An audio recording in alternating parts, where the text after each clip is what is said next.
Welcome, everybody. Thank you for coming out and celebrating Tim's life today. I'm Evan Gorman. I'm Tim's nephew. I'm sorry for smiling a lot during the memorial. I love my uncle, and I love getting the family together and the friends together, so it's really special. But it might be more smiling than usual for me. Please feel free to get food and drinks if you haven't, and you're not being rude if you grab some during. And then the bathrooms are right there. Feel free to use those. If you need to step outside, feel free to do that. I know as a kid, I had trouble sitting through a memorial. So Reese, you gotta listen to your mom on when you can leave, but you can leave when she says so. And then just 1 second, guys.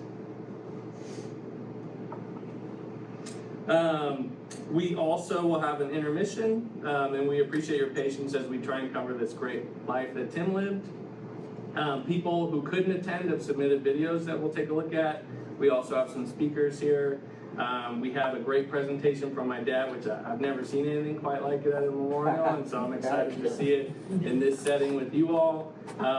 We'll also open the floor after the intermission.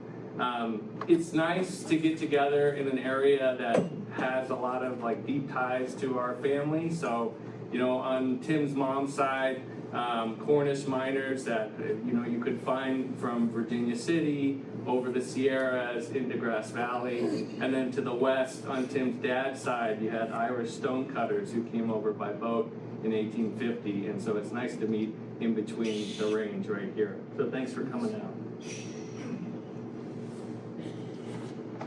Tim spent the last 10 years in Beaverton, Oregon, where he has his lovely wife Jackie, his son Noah, and Noah's family, including Tim's grandchildren.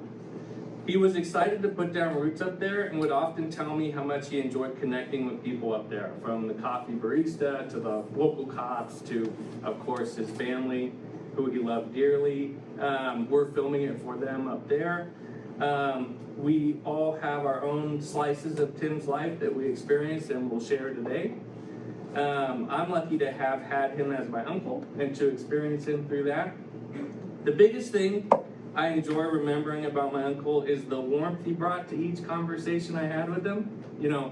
How lucky are we that the guy we're talking about today had such mannerisms that you could remember him, that they would stick with you, and his smile and his trademark red glasses. We're lucky that we have something that's going to hold on in our memory for a while. And how lucky are we that he was a great storyteller, and so along with those memories and his warmth, we also have those great stories that we can remember. I feel very lucky. The Tim I knew was about connecting with folks and, of course, music. He was an incredibly skilled musician. He bridged his extensive classical training with his love for rock and roll, and went on to be a part of many, many rock bands, and you'll hear from some of his bandmates today. He played keyboards for The Who and was an important part of Eminence Front, which was recently featured on an episode of the TV show Severance. And if you're young enough to have stolen cars in the 2004 video game Grand Theft Auto San Andreas, you could have stolen cars to the sound of Uncle Tim playing the Rhodes electric piano on the song Eminence Front, which was in that game. Growing up in the 90s and 2000s, I knew my uncle as someone who hustled his butt off. There wasn't a type of media he didn't work in. He worked on projects as different as James Cameron's Titanic, under composer James Horner, to the Sims series of PC games, one of the highest selling video game series of all time. I always appreciated Tim's love for science, media, and technology. He was hard of hearing from years of concerts, and so when he lived with us for a short time in 2010, he used to wake us up every morning blasting the 2009 James Cameron film Avatar. It would shake the house, and he was obsessed with it. So every morning he'd put it on. He couldn't hear very well, so he'd crank it. And so that's how we'd wake up each day. And then one time we picked him up from a medical procedure in Emeryville, and his medicine hadn't worn off yet. And so I remember he was in the passenger seat, and he was slamming his hands on the dashboard demanding we take him to Pixar. And like the headquarters of Pixar, he was like dead serious. And it was like the day the recession started. It was like a serious day, but he was like slamming his hands on the dashboard. And I'll never forget that. But he loved art, and he loved Pixar, and I just love that about him. There's little details too that I love about Tim. He loved listening to Science Friday on NPR. And one of his, that's like the science-based side. But then every night when he was going to bed, he would put on Coast to Coast AM, which is like the aliens and paranormal radio. So like during the day, he'd get his logic, and then at night he'd get his fantasy. So it was awesome. So cool of him. And then I love music myself, but I was pretty stubborn growing up, and so Tim would always suggest like, hey, let me teach you scales and all this. And like, he'd be standing there, he'd have like a gold record in storage, but as a kid you're so stubborn, you're like, no, I don't want anyone to teach me.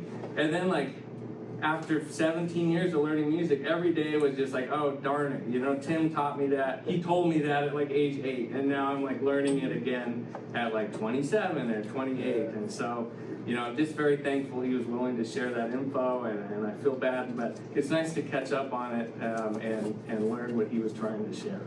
So super special. So I miss my uncle dearly, and I'm excited to celebrate his life with y'all today. Thank you for coming out. And so I believe next we'll start with some videos that were sent in. from his son and his grandson. This area is where the speaker comes in, so if it gets a little loud, you're not rude if you have to move or anything like that. Hello, everyone there for Tim's Memorial. This is Noah. Sorry, I tried to do this a bunch of times when I get through this one, maybe not. Tim was a musical genius. I could sit in the studio for hours, listen to him play, talking music, and pretending I knew enough about it to help out on some things, and bounce ideas off him, and just talk shop. He was a wonderful storyteller. Could listen to that forever with him too. I just love watching sports and hanging out and having him around the family. Most importantly, he was a great husband to my mom, a great grandfather to my kids, and just the most amazing father I could ever ask for and wish for. I miss him a ton. I remember all the great things and the stories and everything. I wish I could be there. But much love to everybody who is, and I miss my mate every day. And yeah, I hope it's everything it should be. Keep the fire and love you forever, Tim. Bye. All right, and now we have his grandson Noah, that's his son Noah, who we just heard from, and his grandson London. My two favorite memories of Tim are when we would sit around during Christmas for like an hour and talk about all the stuff he did on his tours, and it was really cool to learn more about him and what his life was like. And my next one is when I would go over when I was younger to learn music with him, play the keyboard. And I was nothing compared to how good he was, and it was pretty tough. But I thought I did pretty good at the time. And I hope he knows how much I miss him, and I love him. All right, and then here's Tim and Kathy. You mind coming up and talking for a bit? Can I put you on the spot? Yeah, where is that? In the kitchen? This looks like it. You can't stall, Kathy. It looks like Graham's. Your house in the kitchen? Yeah. Okay, that's why I brought the box. It is, I see. You do want me up here? Yeah, if you don't mind. No. Thank you. Well,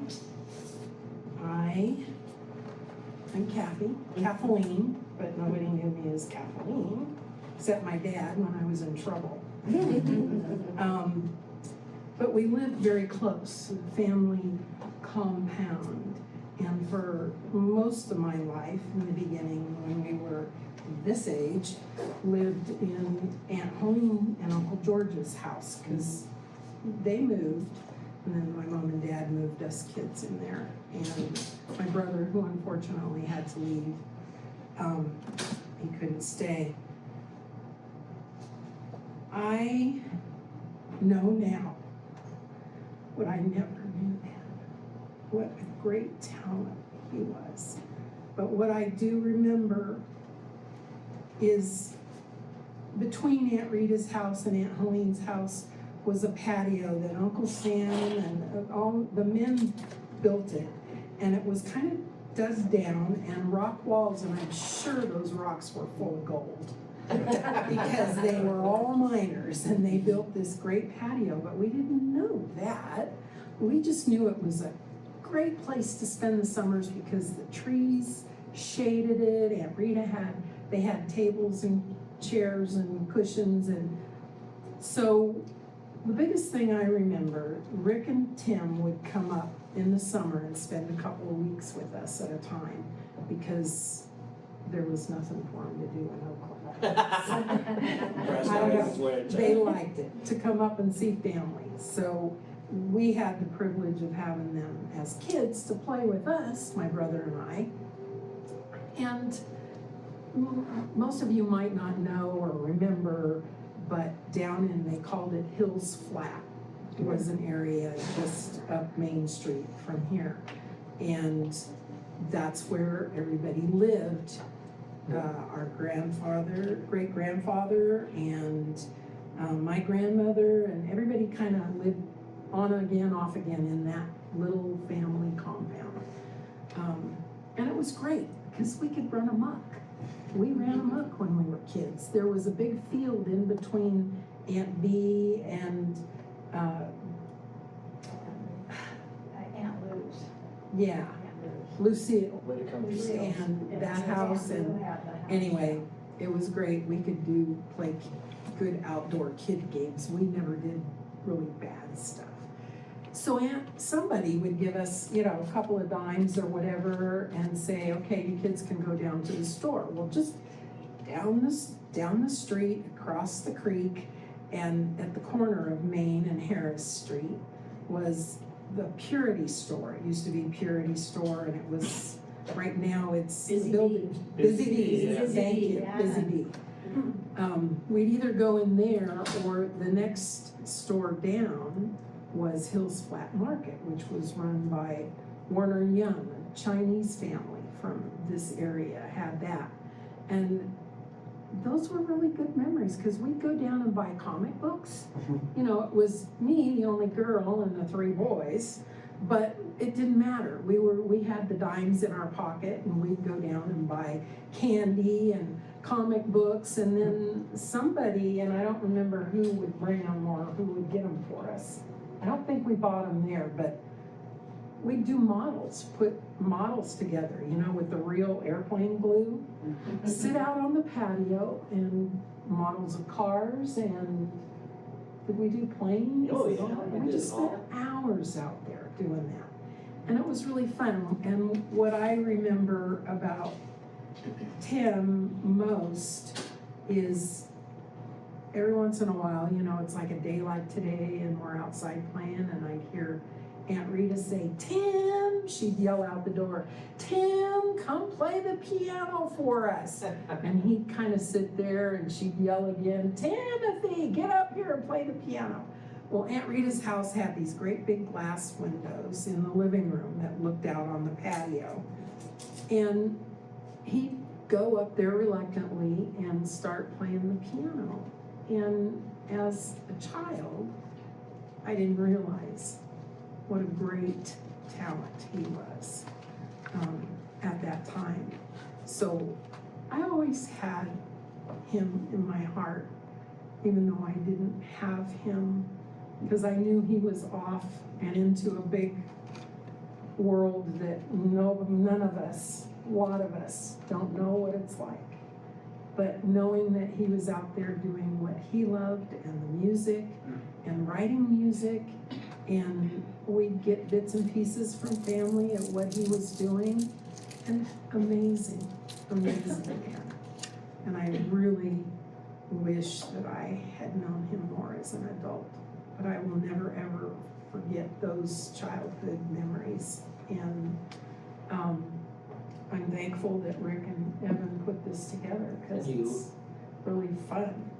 And I just wanted to share this one little thing.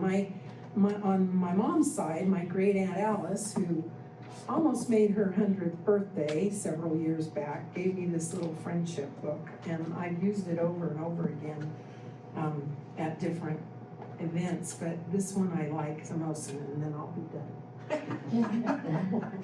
Friendship is a golden chain. Friendship is a golden chain made stronger with each year. Each link is forged of memories that make you still more dear. The thoughtful things you say and do become the links of gold that I will treasure through the years and in my heart will hold. And always, as I think of you, it becomes a special day.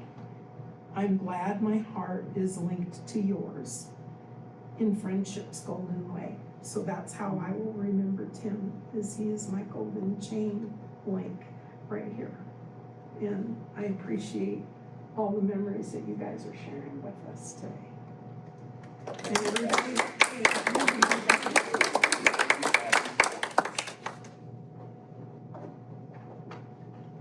All right, now we'll hear from Ross Valerie of Journey and then Steph Burns of The View.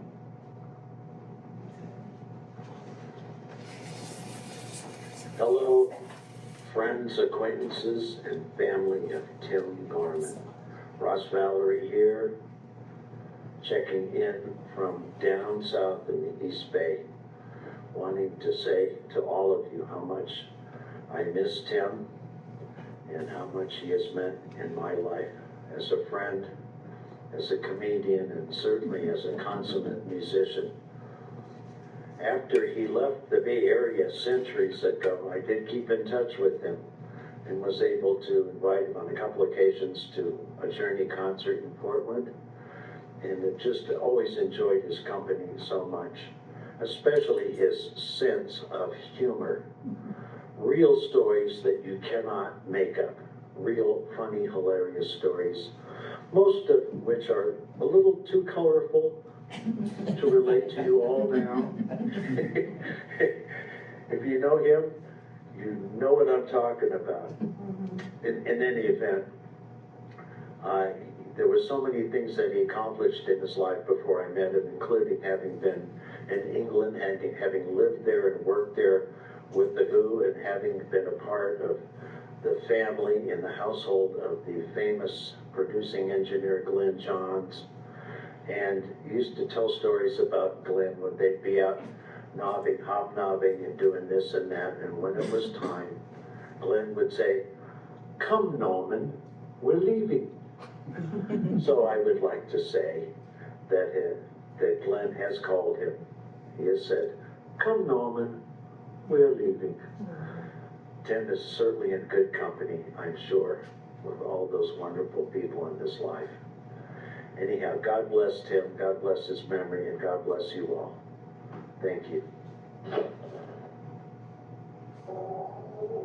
everybody, Steph Burns here. Just having some memories about Tim and all the great moments we had, not only in the View, but even before that. Playing sessions and gigs around the Bay Area. And, always struck by the high level of kindness and sweetness and the joy of playing, the joy of making music. Tim has all that. And feel very lucky to have Noah. And sending love to everyone.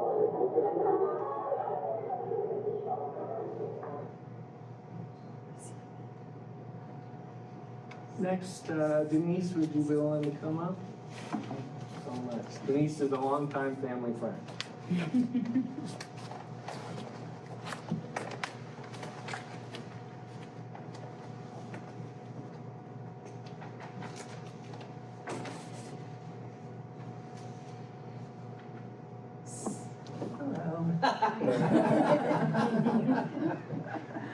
I haven't been called Denise in so long.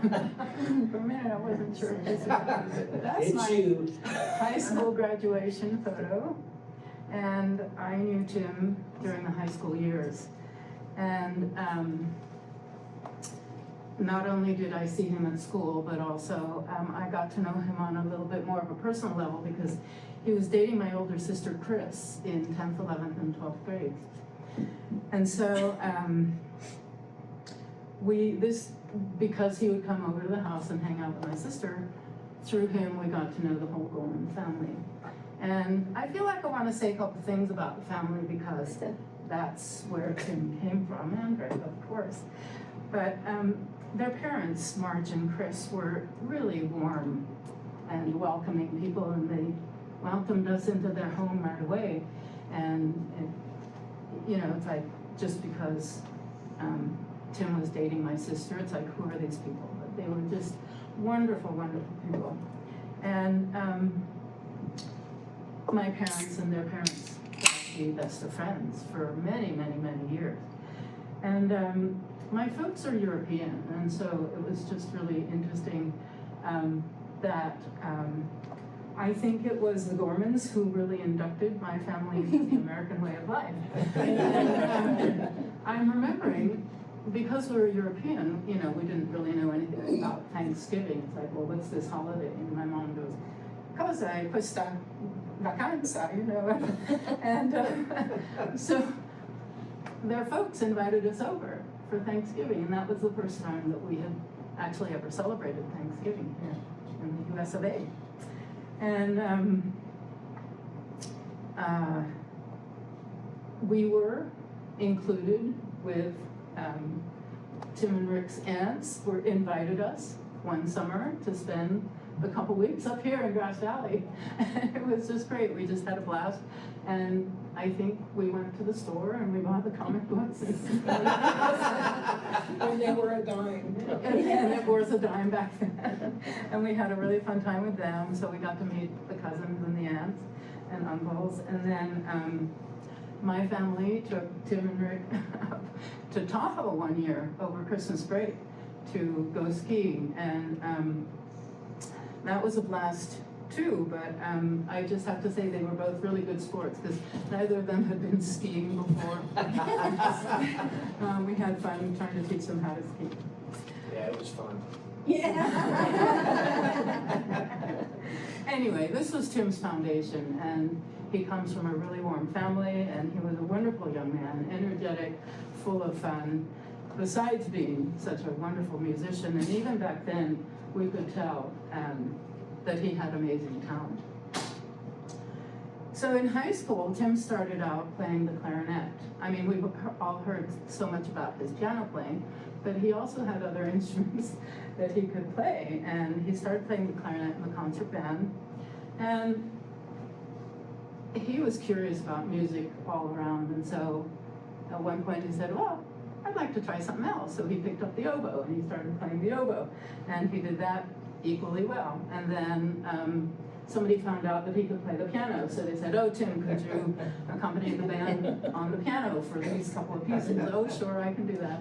And then, of course, he wanted to do more. And so he got a couple friends together and they formed a jazz trio.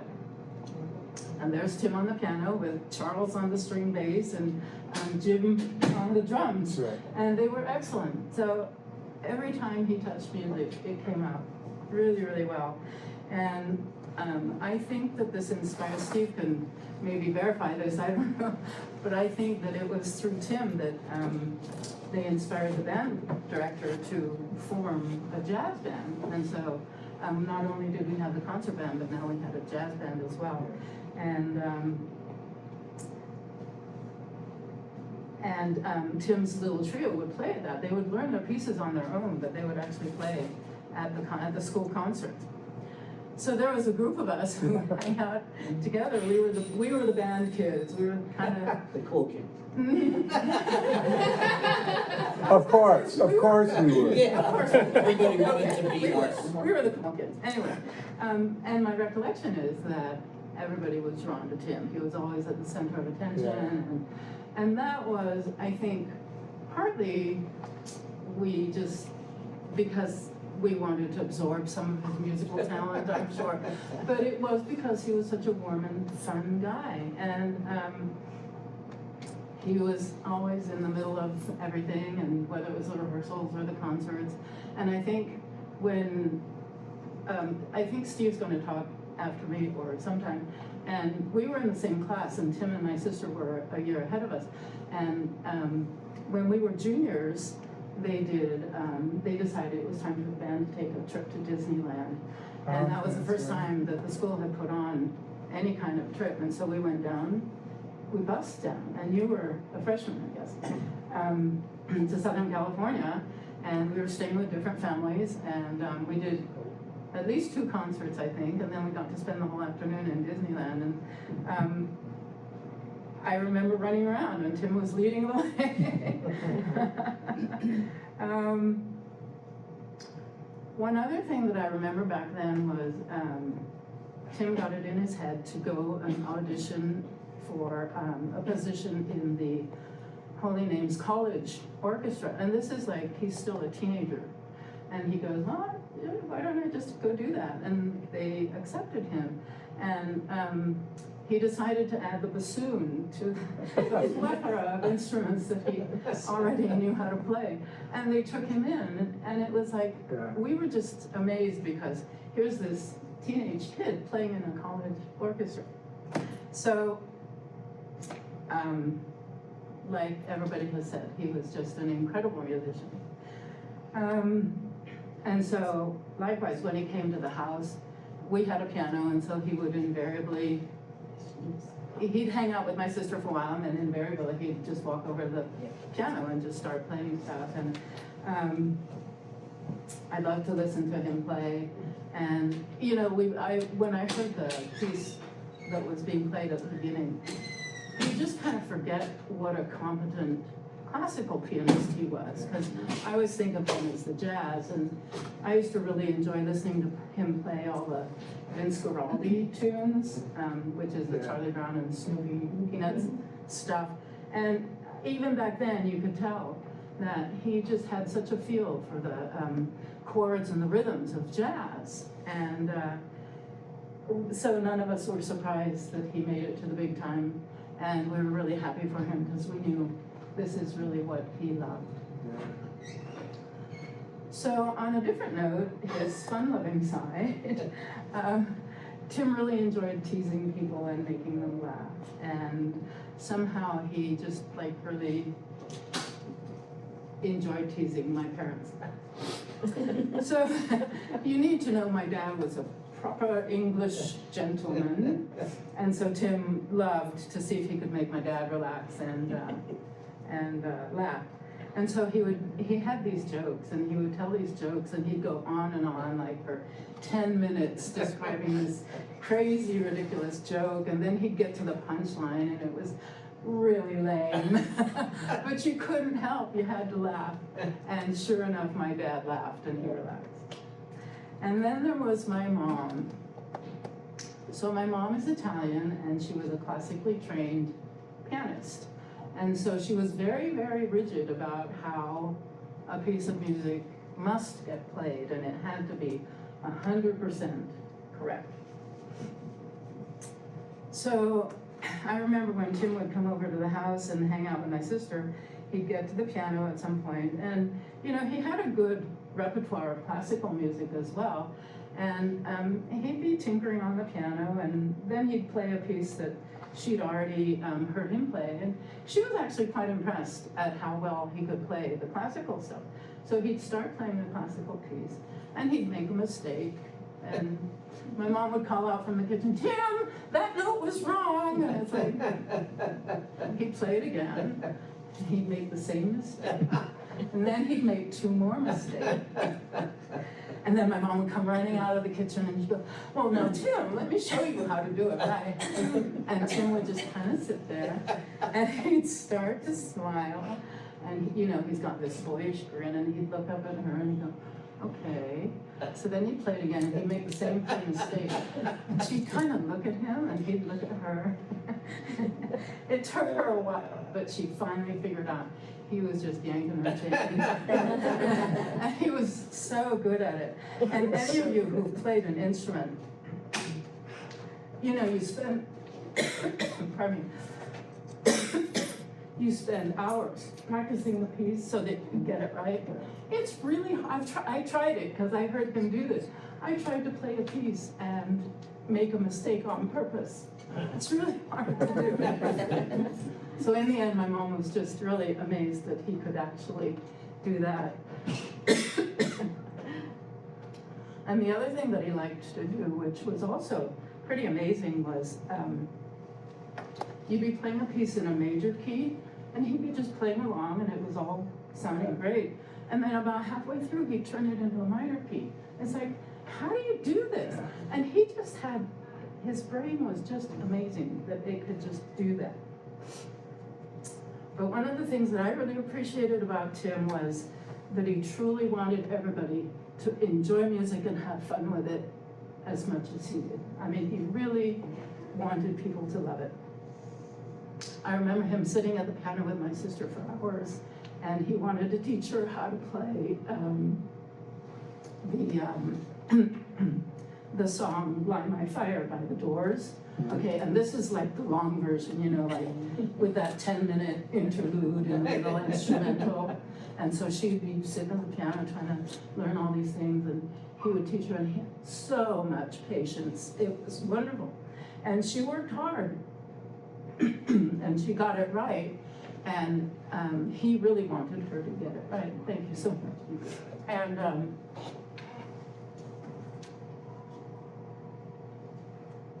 but what I was gonna say, but what I really appreciated about him is he wanted to do that for anybody. And it just happened, you know, I mean, not just because she was his girlfriend at the time.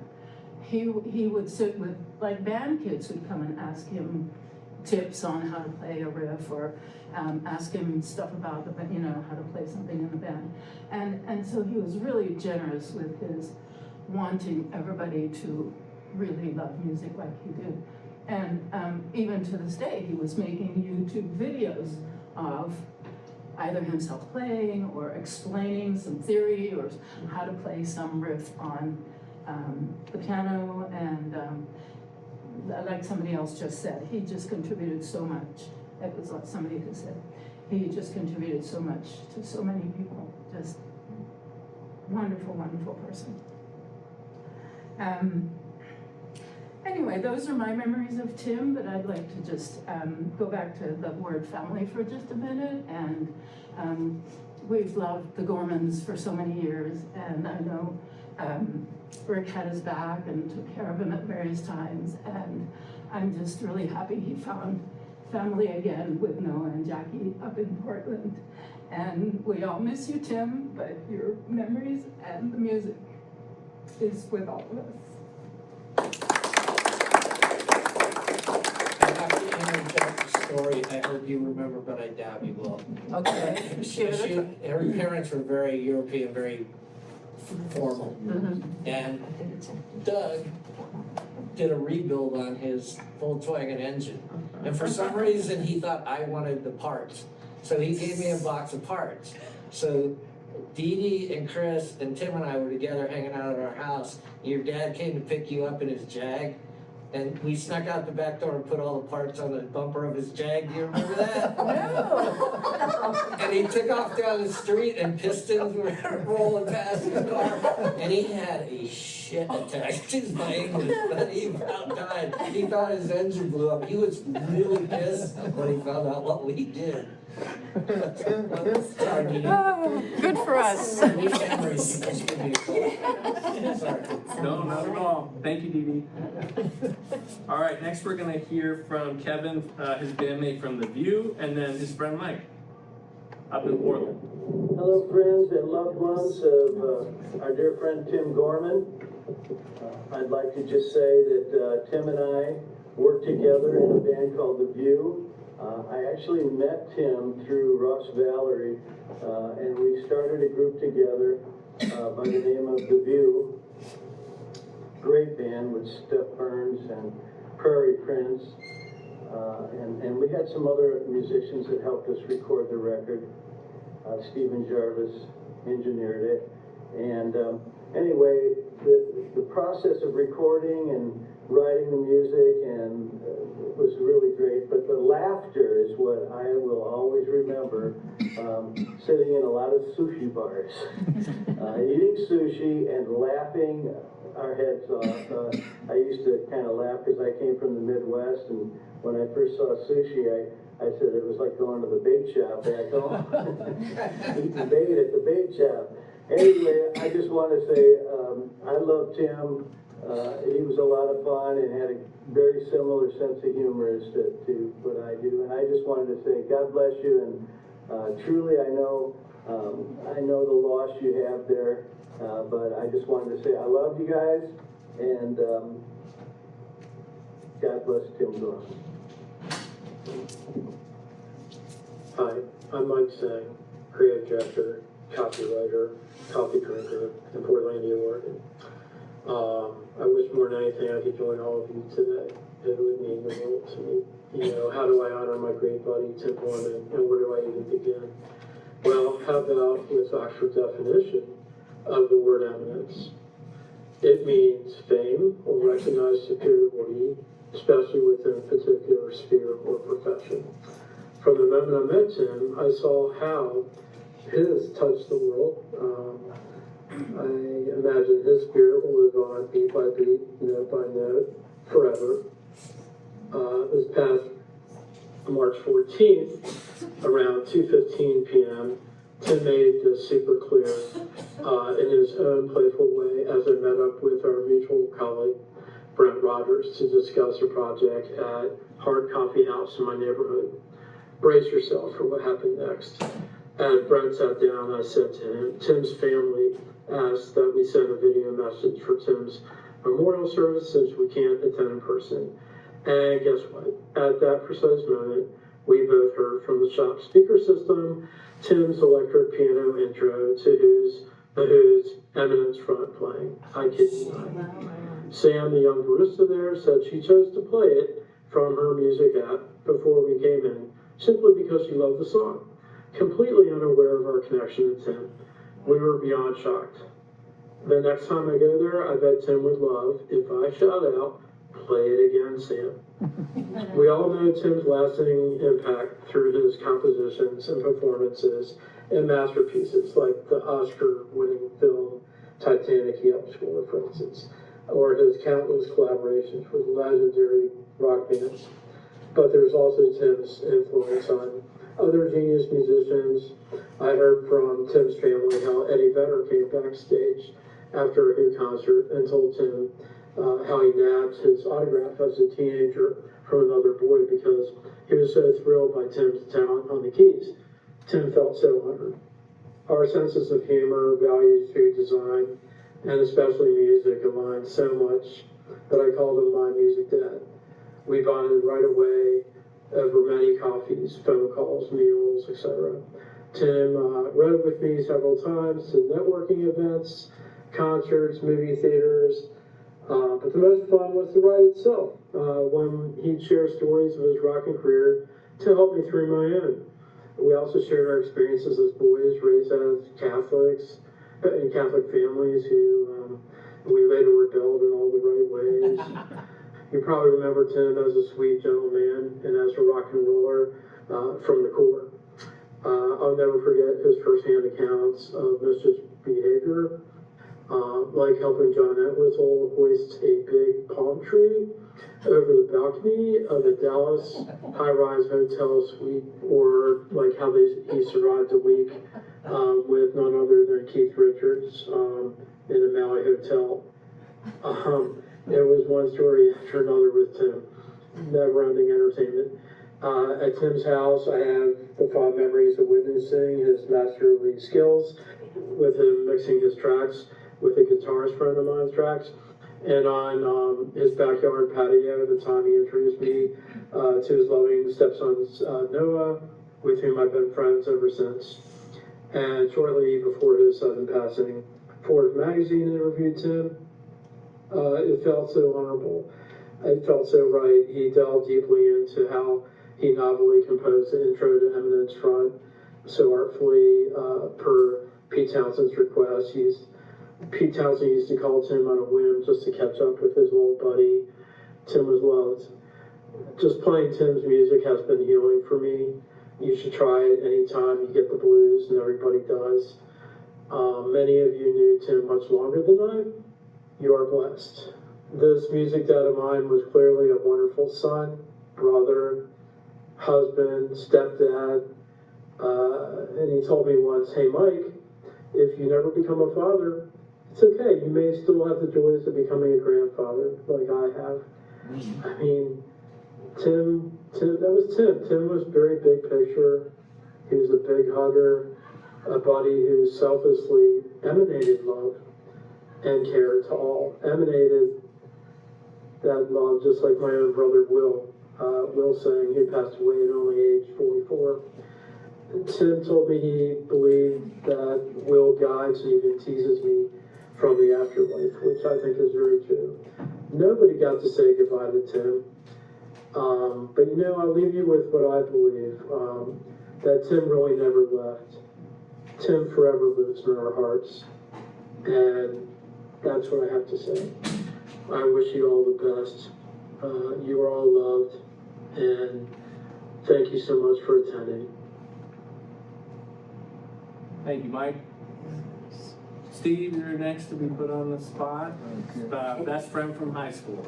Steve, that's not you? Yeah. That is me. I thought it was you, isn't it? Oh, is it, and that's not a clarinet then? That's just the angle, that's the flute. Oh, okay. Yeah. And that's, Chris Yeah, Chester, that's Chris. playing the baritone sax, which got me started on that. I was like, I know that's him. Yeah. Well, I'm Steve Leverett. Hello to the Colberts. Love to you, very much so. And love to the family. Someone was here, an aunt. Sis. That we've met before. That's from family events. Yes. Yes. I just want to say it's great to be here with you all. This used to be our home, Grass Valley. Our children were born here, so it's always like coming home. And today, making the trip up again from the Bay Area, it was just that exact feeling. And it sets my head spinning. I tell you, you know, it's like, but come and tell us a memory. How do you stop them? I started realizing that a lot of the memories where we're having a great time, Tim wasn't actually there.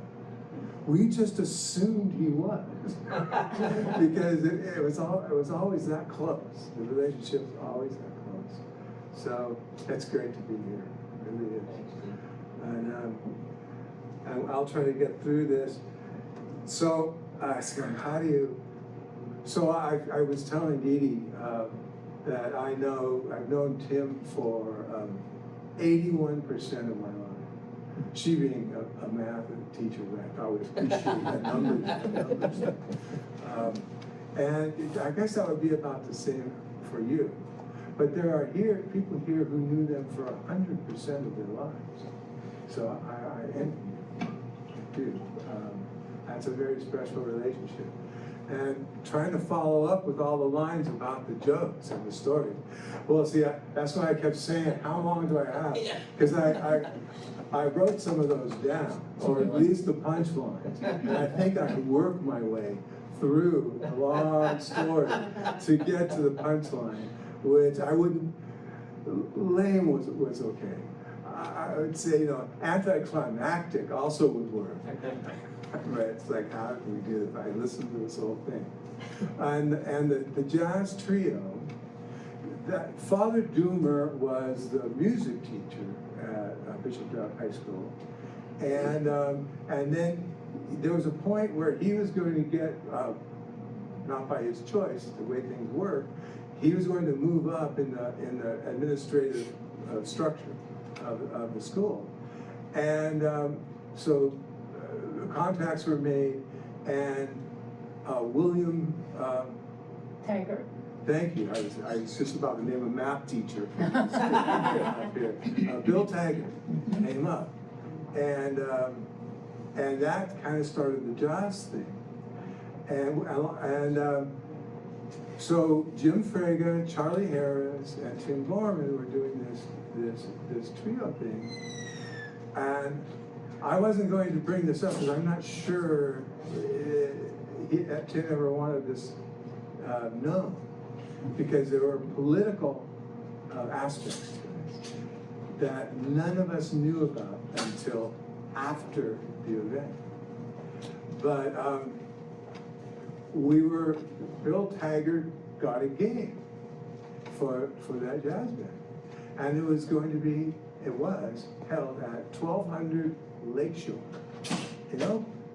which is a high-rise apartment building at the south end of the lake. And so I know I was 16 at the time, I'm pretty sure, because I was able to drive myself there.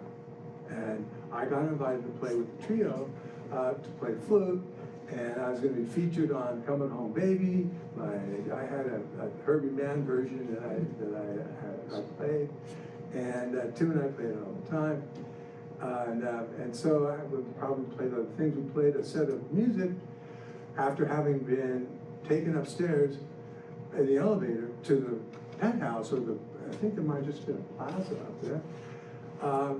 But it was indoors, and we all went up individually, and we each had a bodyguard. Whoa. We had a bodyguard. Bodyguard was dressed all in black leather. Each bodyguard. So we get up the elevator, we get out, and it's this reception, and there's a lot of people there, and they're dressed really well. And we go, okay, no, we're still our age, we're still like picking and grinning and itching. And we get up, and there's the piano set up there. There's a Steinway for Tim to play, which starts the joke. What do you play? I play a Steinway. What's a Steinway? Depends how much beer you have. That's a Gorman original. So we're up there, and we play, and it's well received. I can still picture Charlie Harris and Jim Fraga on the drums, and Tim, and I always stood to the right, off of Tim's right shoulder. I became his right-hand man. Starting in the kitchen on Fairlane Drive, where the Steinway was. Don't we always keep a Steinway in our kitchen? And so I'd go over there, and we'd play, and we just improvise. And I learned how to follow his fingers on the piano. I had enough piano to know what it was going to do. And so my job would be to add some kind of descant part or an improvise against what he was doing, try to invent a melody, because he didn't have a melody yet. He just had a sound structure that he was putting together, and we would just have fun and play. So that was my experience with him, and we played this concert, and we went downstairs, we went home, and read in the paper the next day about how after Huey Newton was released from jail, from Santa Rita, who was the head of the Black Panther Party, there was a reception held for him at 1200 Lakeshore. And as far as I know, that was us. And that's what we were doing. So, I never was quite sure about Tim's status with that story, but it was fun. And I got a chance to perform with him. And I had that skill of watching him play and seeing what he was doing. And so then, as it's been hinted at, he would deliberately then try to mess you up. So I can picture standing in the family room there off the kitchen, and your mom would be over there in her duty station. And it faces the patio doors and the pool up there. And the piano's inside. And so we'd be playing along, and we'd be doing something, and then he would change keys, or change from major to minor, and it was great, because all the time I was getting lessons in how to hear how those chord structures work, 2 5 1 2 1, but never anything original. It was just hearing it come, knowing what could happen, and doing your best to survive it. So that was a lot of fun. And it was from that house, on Fairlane Drive. And what was I driving? What were you driving? A 67 Ford Fairlane. So we always thought it was, kismet. And they said band people aren't cool. Well, it was a nice car. It was had custom paint from the factory. It was bronze, metal flake. Had the custom pinstriping down the sides, and factory installed dark glass. Really? Yeah, so I could cruise on San Pablo or East 14th, and then I could get away with murder. But I didn't do that. But it was a cool car, and that's the car I drove when I picked him up. Either the late spring of 72 or 73. I'm anchoring all this on the fact that one, the car was running. I can narrow the time frame down, and I have my musicians union card from that time, which was good, because when we get to the end of this long story, that gave me credibility. Okay. So I'm trying to figure out how many things to skip, but I'm going to skip like a stone, luckily going across the line. So I pick him up because he called me up the night before and said, Steve, you want to go to LA? So Tim, I think oldest he was 20. He could have been 19, but he was probably 20. I don't think he was 21 yet. I think this is before his 21st birthday. And I was up for a road trip, and in my mind, I'm going over the condition of the car. And new tires, so brakes are good, tires fair. You all know that song, because we're going to be going over Grapevine Hill. Okay, and so this is all going through my mind, and I think we can do it. So I said sure, and he says okay, you drive, which I knew was coming, and where are we going? Well, we're going to Paramount Film recording studio. In Burbank. And so I learned later, I pick him up and we take off. He was in charge of provisions. So when we got hungry,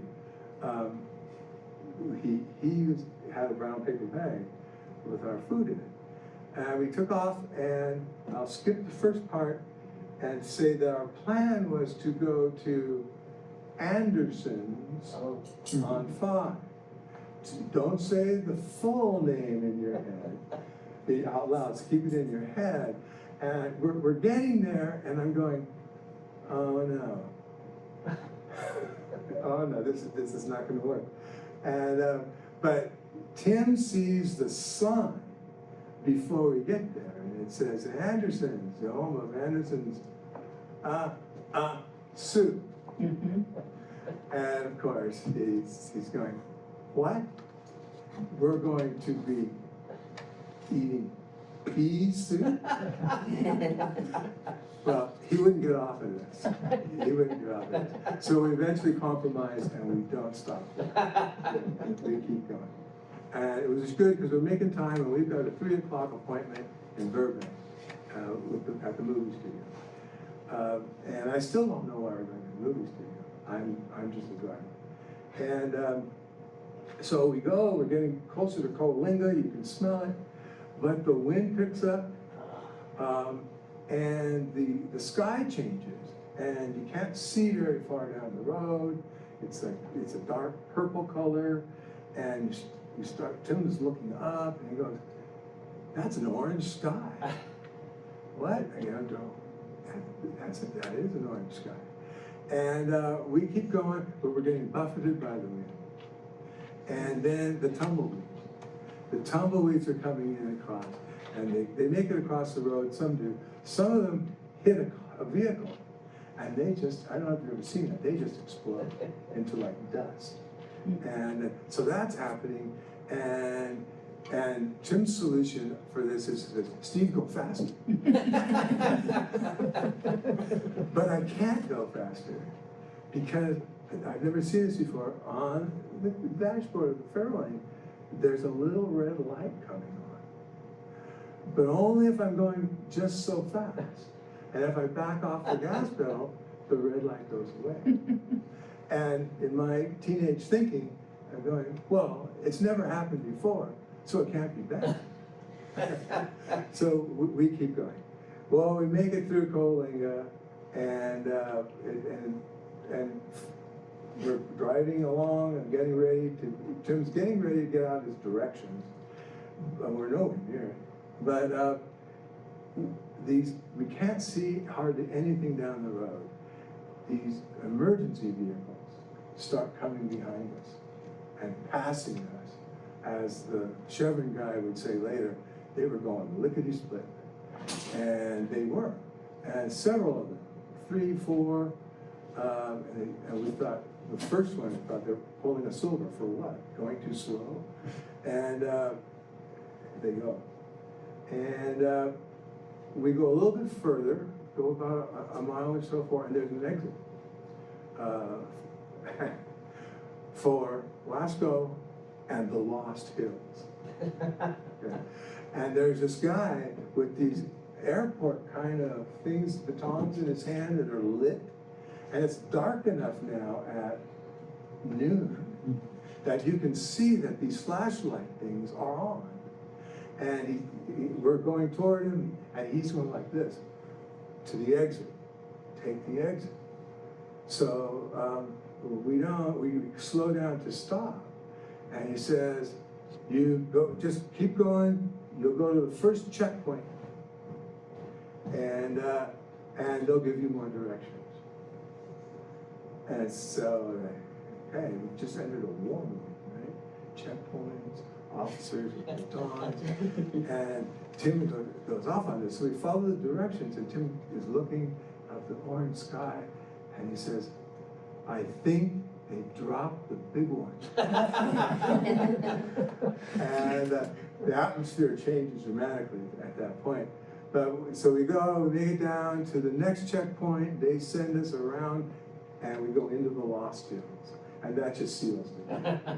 Right, so life is over for us. But we survived the Lost Hills, and we end up in Buttonwell. And we end up at the gas station. And so we've survived, but we're nervous wrecks. And the shoving station is able to figure out what's wrong with the little red light going on. We filled up the gas, and the red light was because I've got to get the exact word for this, because you could see, like, okay, the guy says, okay, anything else I can do? Because this is a service station. Who remembers a service station? They actually do what? Wash your windshields. And they do service, you know, and they have racks, and they can lift your car up. They can do stuff. Those are the days. And so we've got this helpful guy, and he figures out. He says, "Well, what's wrong?" I said, "Well, this red light is coming on." And he says, "Oh, I know exactly what that is. You've got a Ford at the 289 engine, and the radiator hose is the wrong." He opens up the hood. "You got a new radiator?" I said, "Yeah." He says, "They put on the wrong thing, the wrong hose." And he says, "What's wrong with the hose?" Tim says, "What's wrong with the hose?" He says, You've got a spongy hose."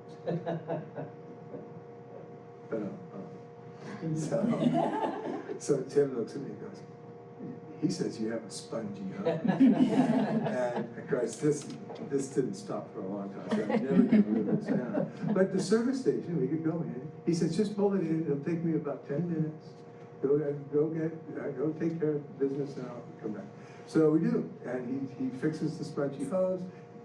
We had to get a hose, the proper hose would have a metal reinforcement going through it, because when we got to a certain speed, the water pump pulls the water out of the radiator and goes into the engine. But if it's not the right hose, it just squeezes itself shut from the pressure. So that's what was happening. So I'm not, he's such a mindless mess. And we head up, we leave Buttonwell, we're all ready to go.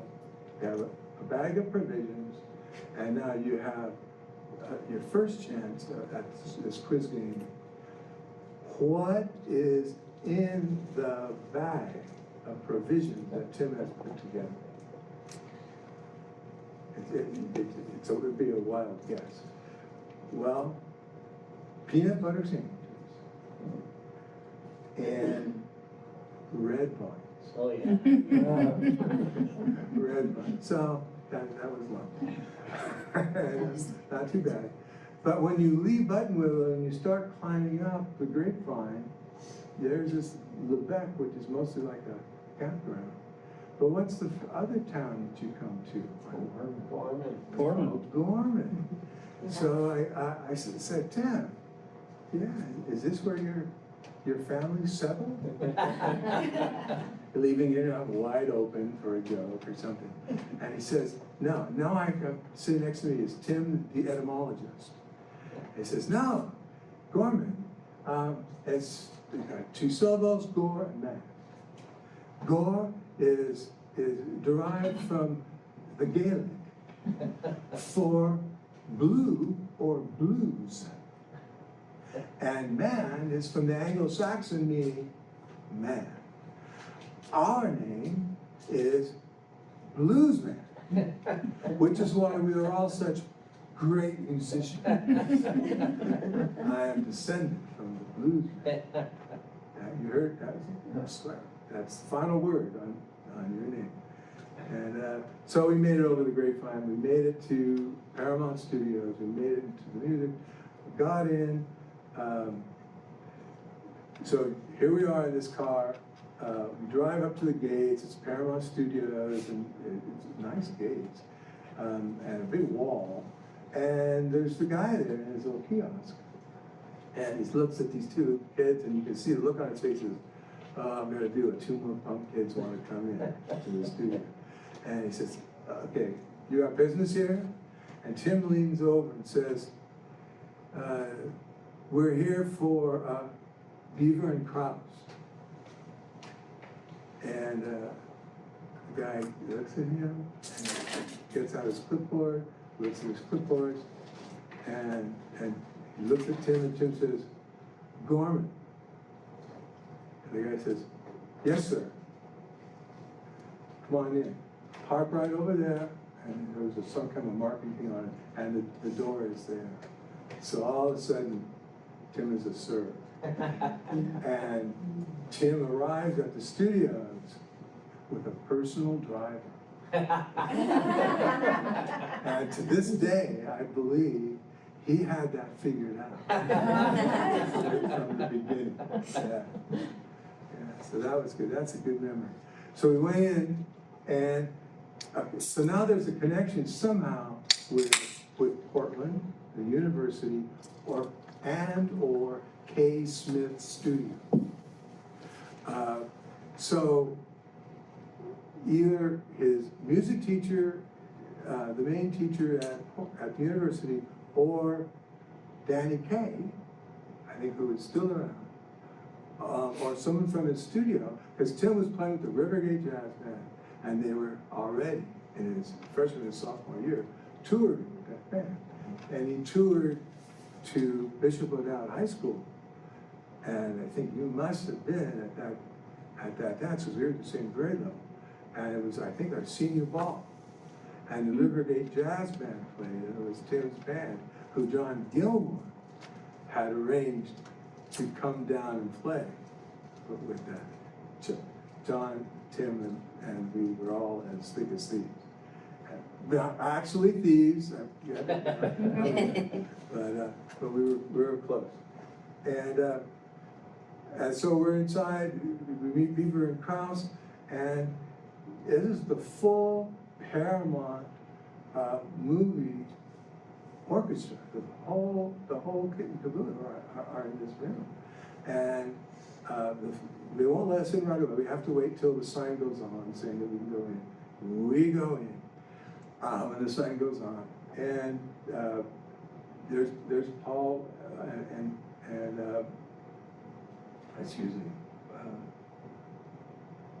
Bernie, Paul and Bernie, and get her introduced. I think they know Tim already, at least by name, because they're expecting him. That was me.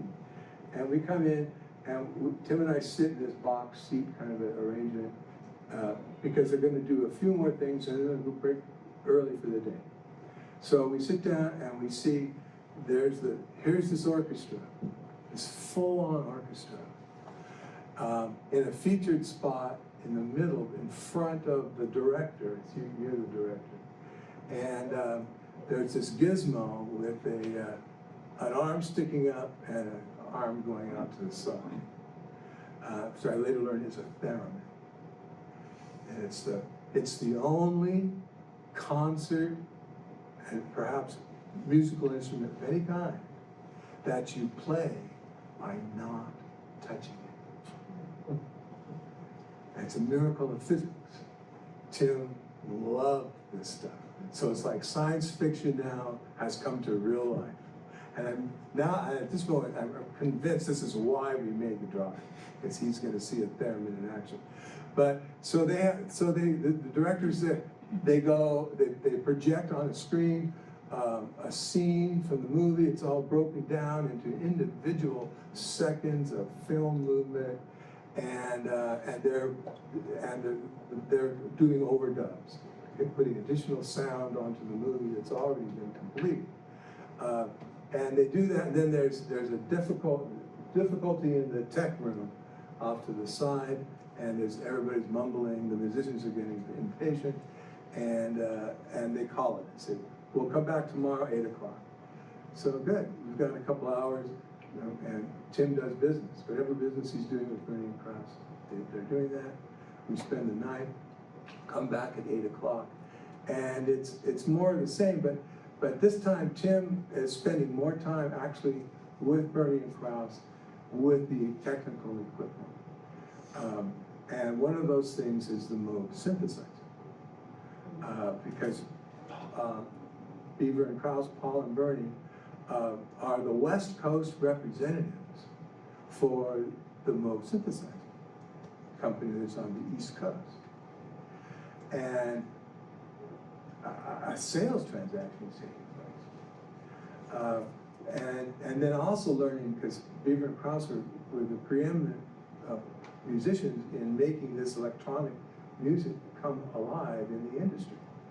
And so Tim's, right now, on that day, he's in the pantheon. And it was, which brings me, so you can just sit with that. You guys can sit with that. Because there was a moment there I realized that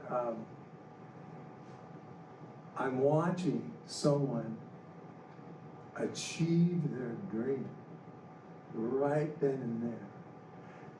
And I mean, he's not done with it, but if a dream starts and then you continue down the path and you get whatever you get more of it, and you get more of it. And then Tim had the talent of sharing that, sharing it back. He got more back by sharing. There were those beginnings, and I was witnessing, and I was mature enough to realize what I was seeing in that moment. And it just, my love for him grew. Like, oh my God, I get to see this. We're growing up together. It's amazing. Amazing how that works.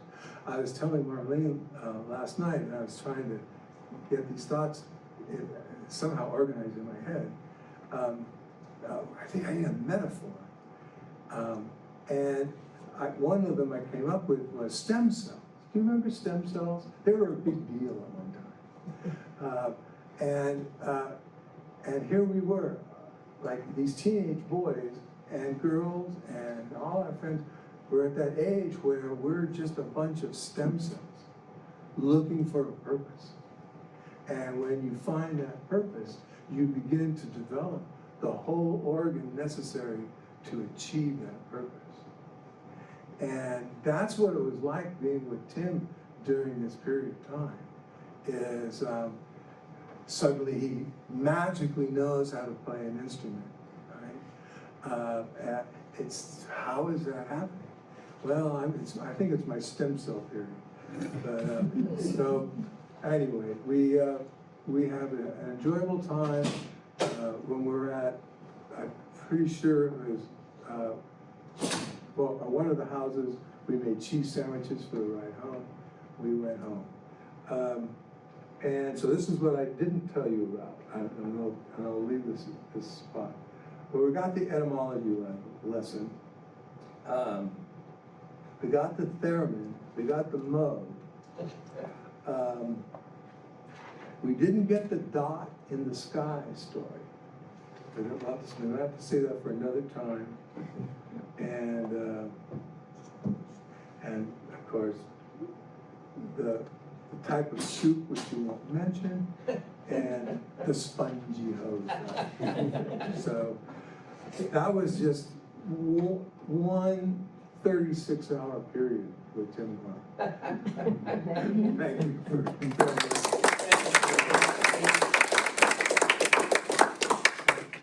Thank you, Steve. You're welcome. All right, we're gonna take a 10-minute break, you guys. We have food, we have the bathroom. If you need anything, let me know. And then I did want to mention, if you haven't been down to the cellar, we have it all set up with pictures of him and his records and his videos playing. It's super cool. Thank you again, you guys. All right, we're gonna go into 2 more videos. One from Prairie Prince, a bandmate from The View, and then Brent Rogers, a producer.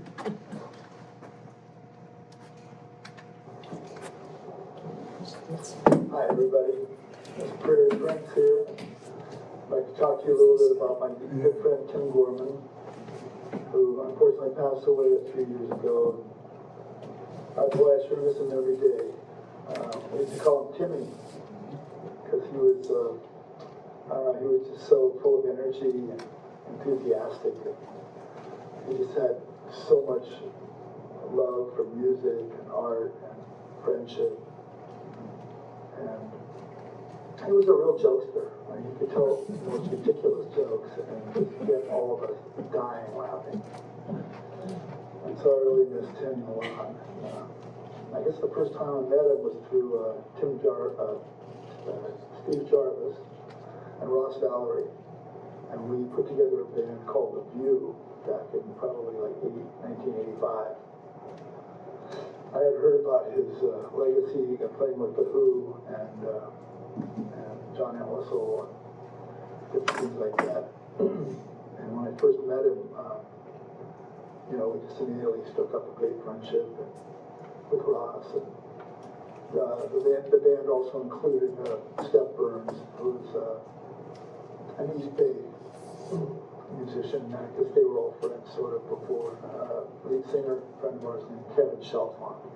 And so we became The View, and we were sort of a mid-80s, sort of not really a glam rock band, but we were sort of power pop. And Tim Gorman was just, stood up and played those magnificent keyboards that he could do so well. Always stood, I remember that. Never really sat down that I saw in at least live performance. Then a little bit later, we hooked up with a Swedish friend named Claes Lindström.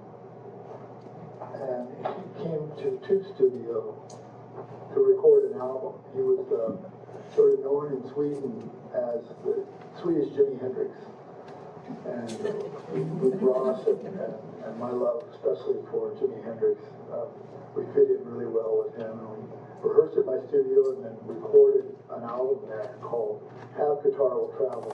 I have a photograph so that after the album came out, we put a band together and flew over to Sweden and met Claes, and we did a tour in midwinter. And we added to the repertoire a bunch of his other songs, kind of blues-based songs and jammy kind of stuff. And he was just a terrific guitar player. And we also included the great harmonica player, percussionist, Norton Buffalo. So that was our band. I have a picture here to show you.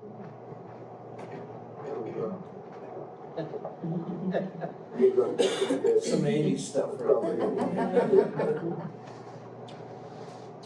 And you see Ross there on the left, me up there with spiky hair, and Claes down in the middle. There's Timmy, and there's Norton.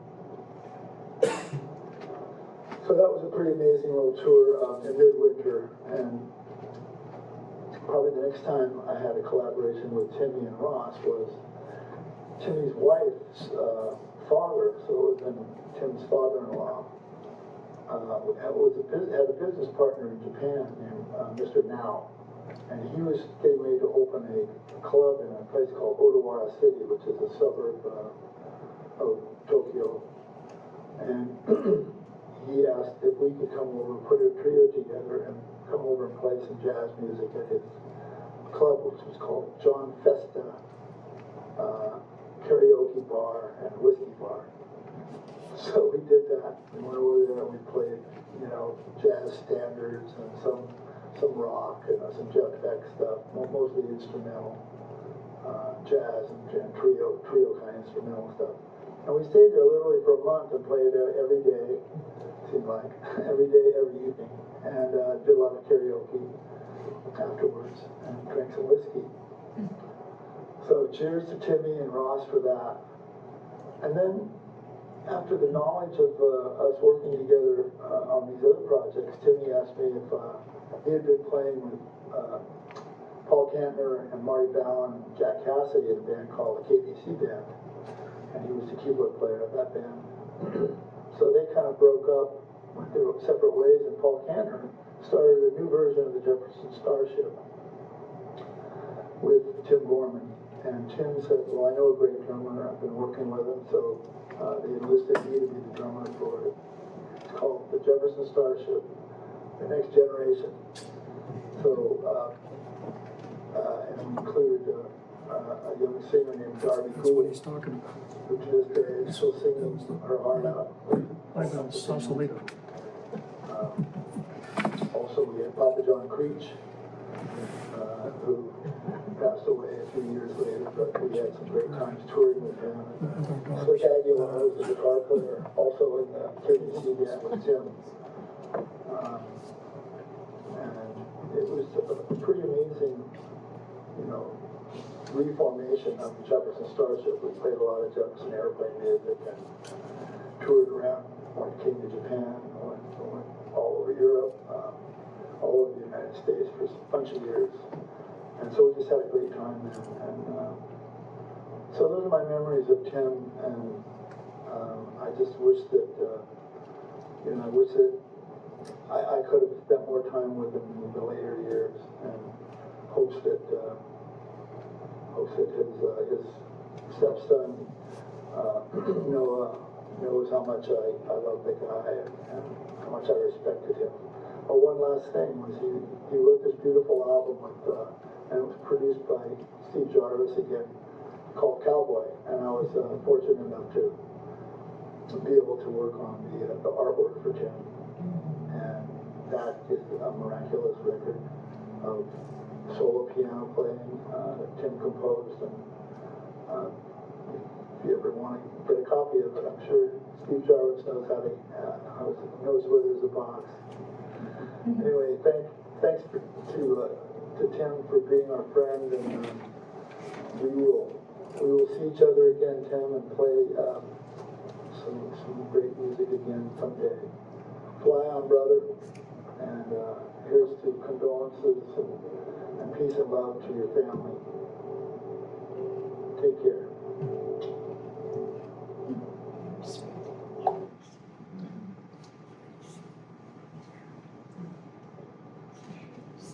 Hey everyone in Grass Valley, this is Brent Rogers in Portland, Oregon.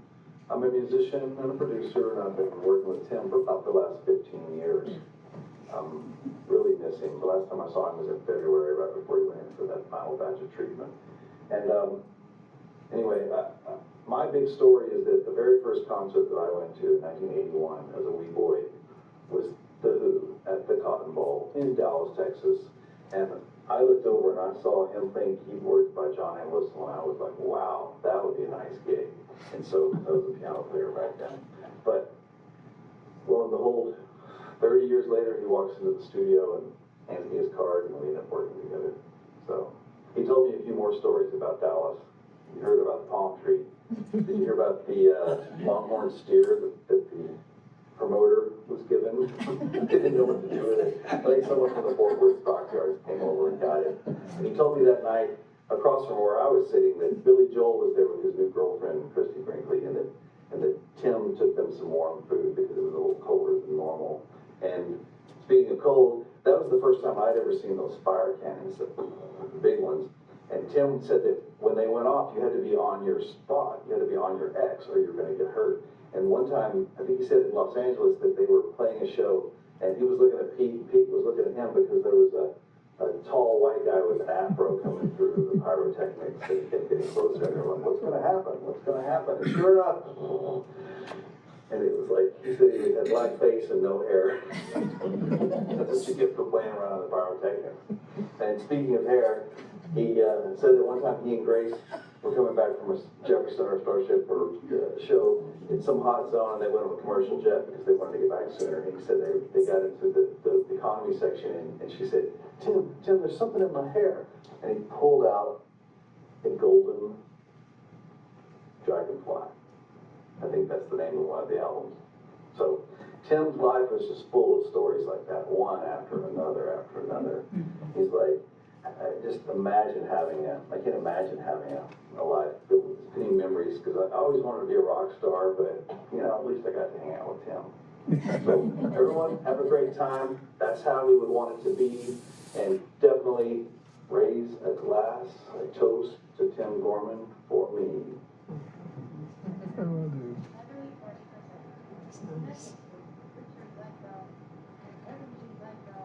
All right. Next is Dad, and I've never seen anything like this. Get ready. Okay, so first off, I want to thank you, as Evan said, for coming all this way, because I know it's not easy. But the other thing is, thank you for giving me the year for us to put this together, because to be honest, I know you're supposed to do it when they pass, but I needed to kind of heal. Yeah. So, my friend Dee Dee, she did this for her mom a year later, and it just seemed better, like we could reflect better. So, so what I'm gonna do is I'm gonna share childhood memories of Tim with you. And I gotta use two different things, one for audio and one for video. And we're gonna start here. Now what this is when I was trying to come up with this, I was trying to think of memories to present to you guys. And I realized, like, when I remember things, I don't know how you guys do it, but I see pictures, like a still picture, not videos, So I'll see Tim in a certain time in a certain place. And then there's like this voice, and it tells me what was going on. And so I wanted to share those pictures with you, but I was like, how can I do that? But we have AI now. So I made AI people to represent us. So what I did is I created pictures that are almost exactly what I see in my head. I know they're not us, but just pretend they are. So some of you heard this story downstairs. Let me turn this down. This is Paul Revere and the Raiders. And the reason, the voice is telling me, like, this is the day that Tim found out he had bought a brand new Rolling Stones album, and I snuck it out, and I went to a friend of mine and traded it for a Paul Revere and the Raiders record. If you know anything about rock and roll, that is the stupidest thing you can do. And I didn't tell Tim, and so this is him finding out, and he's saying, wait, what did you do? And when he found out, I started running. And he was on my ass, and I didn't even get up the stairs before he got hold of me, okay? The next one is kind of weird, because you'll hear this, it's a sea shanty, right? Like, what is a sea shanty got? So, this is the day that Tim and I took our $6 cardboard two-man submarine that we bought from the back of a comic book, and we launched it in my neighbor's pool when they were on vacation. And the memory's telling me that we lasted about 30 seconds. It actually floated. Then it sunk like a rock, and we barely got out of there with our lives. And then I realized when I saw this picture, what I did wrong is AI was smart enough to put them in swimsuits, but we did it fully clothed with our tennis shoes on. So this is just an example of what you're gonna see. And so now we're going on to the actual story. And this is the life and times of Tim Gorman. Ready? Yeah. Okay. Okay, so this is actually my mom's memory. So this is Tim and he's not quite 2 years old. But she said at this time, he would forgo buying toys. And he'd collect those little kids' colored records. And she said he had a huge stack of them. And this was his favorite song. And she said every day he would like flip through them and he'd pick out the ones he wanted her to play. And she said she didn't understand how he could do that when he couldn't read, so she was amazed, right? But she said every single day he slipped Little Red Caboose in there. And so that's why it says, no, please, anything but Little Red Caboose, because she said she just wanted to launch it against the wall and break it. And she tried so hard not to. Let's see, my first memory of Tim looks like this. Let's see if I can do this properly. Okay, so this would be my parents' house on Monterey Boulevard in Oakland. And I sat right the view you're seeing in a chair, and Tim would play our old upright piano, and there was always a picture above his head of the great composers. And he would play for hours, and like being his brother, you want to play, but he wanted to play piano. And so I would just sit there and listen, and it was really cool. I mean, it was great. Most kids, you got to force them to play, but he would just go right to the piano. You had to force him to get off the piano.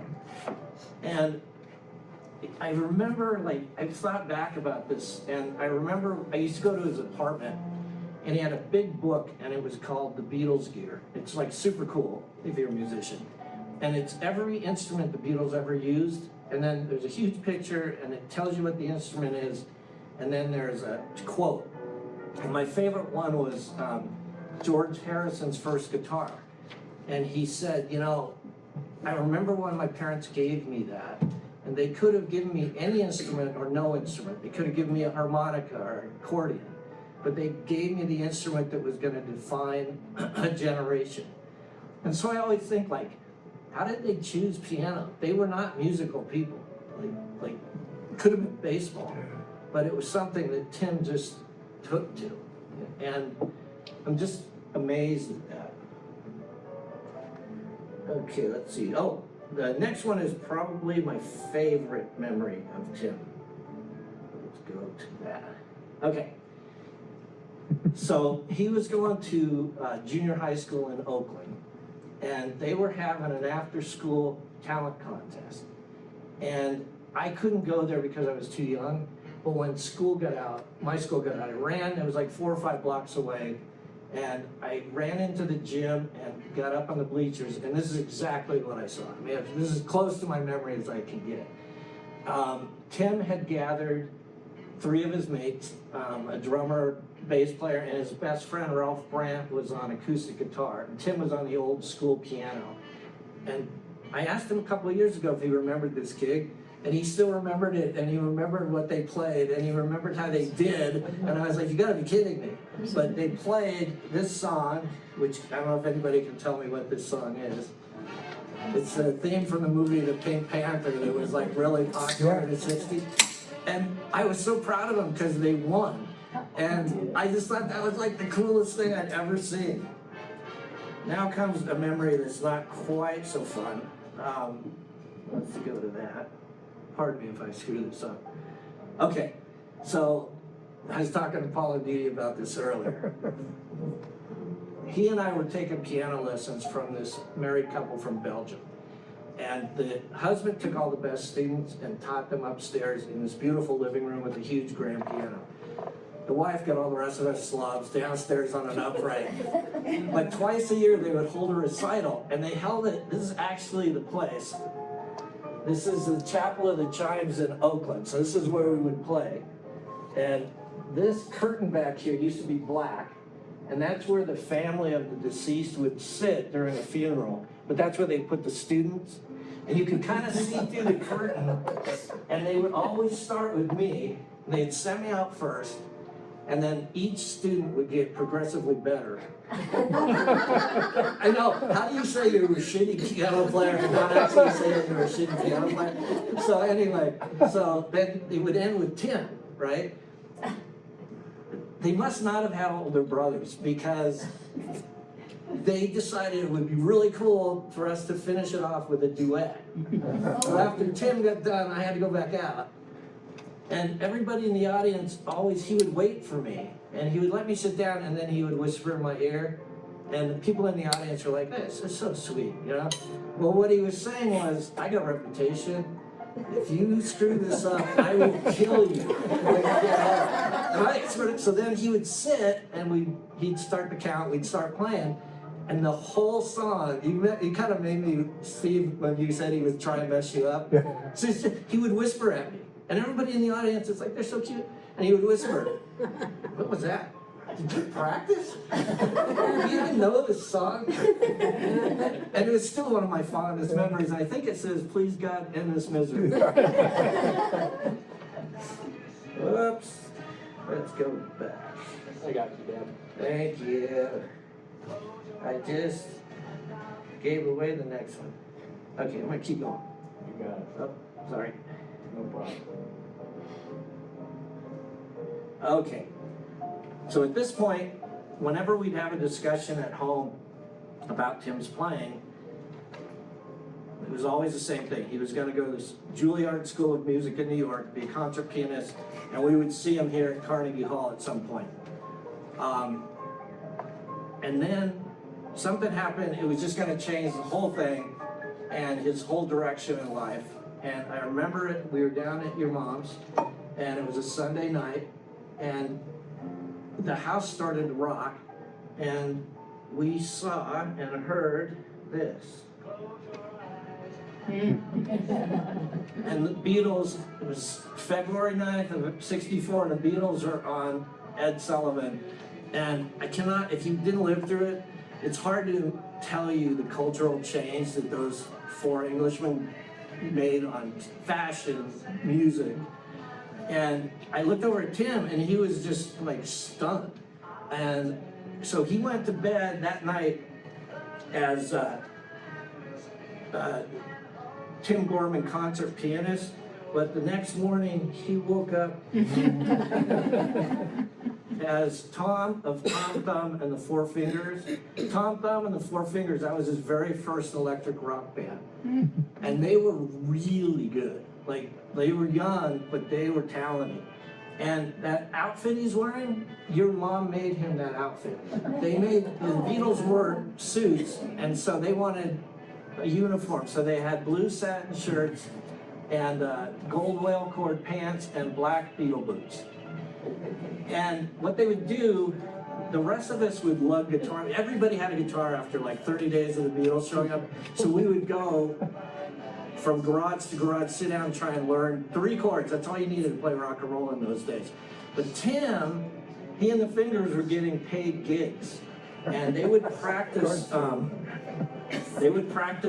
every Saturday at my parents', and sometimes on really cool warm evenings, they would set up in my parents' front patio.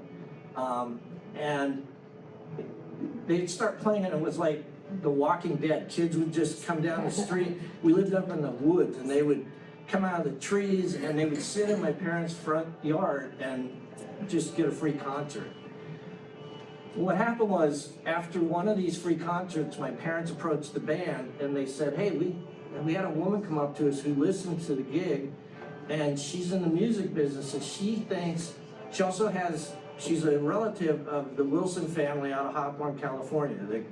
Their 3 kids made up the bulk of the Beach Boys. Yeah. She goes, if you let me record them and I can get a demo, I'll take it to them, and I know the kids are gonna get a recording contract. And they were super, super good. They were making money. They were doing teen parties and dances and you name it. And they kind of got a reputation in the area. Anyway, so they set it up, they checked it with the other parents, set it up for the following weekend. And she showed up, and she brought a beautiful reel-to-reel tape deck and started recording, and I think they got through about a third of their first song, and the tape deck crapped out. And we had spent the week talking about, like, the house he was gonna buy in Malibu. And like, is it okay for like a 13-year-old to live by himself, you know? And he always wanted a Corvette, and he's like, I'm only 13, but do you think they'll like cut me some slack because I'm rich and let me drive a Corvette, you know? And that's what as we were going to bed, we would talk about that. And this is exactly what it looked like. That's the dress the lady had. She looked just like that. And she runs over when it stops, and she starts trying to fiddle with it and get it going. And none of us had thought about the possibility of that happening, you know, so it was stunning. And the rest of the fingers gathered around her, and except Tim, he sat at his electric piano and he just was pounding notes in disgust and with his head down. She spent about 20 minutes and it just was hopeless. And I remember she apologized and she said she would get it fixed, she'd come back. And when she left, it was like the air came out of the room. I know it's a weird memory, but it was so strong. And the band just sat there and were so disappointed. And then, you know, weeks went by and she didn't contact anybody. And so we started to realize, you know, she's not coming back.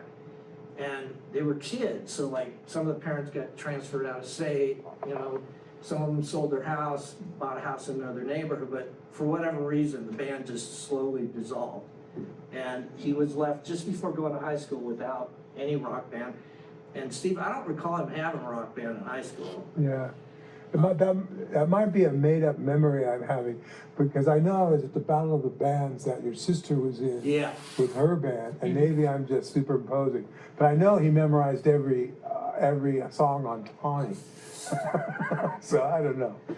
Well, the weird thing for me, and I can still remember how strongly this is, the music business is a bitch. I mean, it's hard. Yeah.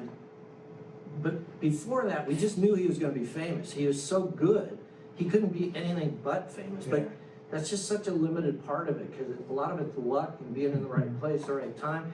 And it dawned on me that I'm not living in Malibu, because he didn't get the gig, you know, and like I was like, this is gonna be a lot harder than I think. And it kind of slapped my parents and I and him back a little bit, humbled us, and he worked really hard in his career for every single bit of recognition he got, which is important. Okay. So there's an old joke, and it says, when one door closes, another door opens.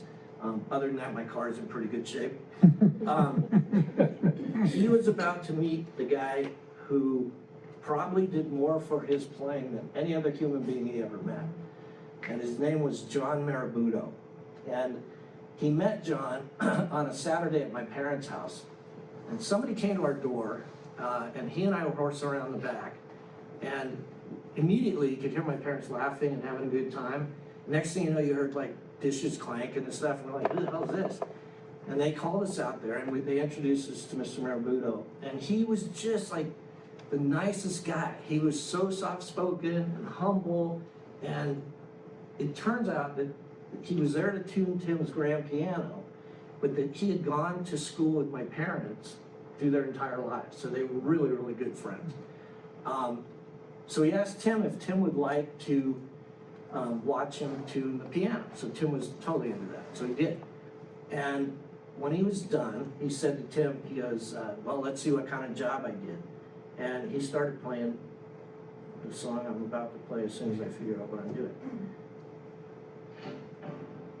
So he starts playing jazz for Tim. And he wasn't thinking of anything, he was just trying the piano out. And it was like Tim got hit by lightning. He had a physical reaction. And he gets around behind John, and he's just like, and John, my dad stands up and he goes, well, you didn't know your old man knew one of the most famous jazz pianists in the country. And I can promise you, like, Tim did not know that. And so musicians, you know, they just bonded. And he wanted to hear Tim play, and he was super impressed. So he offered to give Tim jazz lessons. So this is John playing. What happened was, when John got out of World War II, he started touring with Cal Tjader, all the contemporary big guys, Earl Hines, and he hated it. Like, he loved the music, but the touring he hated. So he decided to move back, you know, just stay at home in El Cerrito and work building the jazz scene in the Bay Area, which he did, and he became renowned for that. Same years Vince Guaraldi was playing. Vince and he are on the same album. Anyway, not to be boring, but jazz is, as Steve was saying, is a totally different animal. Like, if you're a great musician, everything up to that point that Tim did was very scripted. Like classical music, you don't mess around, you don't ad-lib over classical music. So when he saw this, it like opens up a whole new world to you. You have a bass melody, and then you play around that, you improvise. And it made him so much better, So John was just an absolutely amazing guy. So Tim jumped full headlong into jazz music. He studied everything. He studied contemporary, Dixieland, ragtime, big band. And eventually, when he started high school, instead of being a rock star, he became smooth jazz man. Now, I want to warn you, if you haven't used AI before, you have to be pretty specific. So I just uploaded a picture and said, make this guy look like he likes jazz. And this is what he gave me back. So I was like, okay, I'll use it. So when he started Bishop O'Dowd High School, he was 100% about jazz. So a little side story here, I'll let this run. The first year he started O'Dowd, they started having a concert band. And they were pretty rough. And so we went to his very first concert there, and I'm assuming Chris was in the band at the time. She's the There she is right there. And we heard, so we sat down, my parents and I, and we heard, let's see, this. They're tuning up, right? All bands do it. Okay.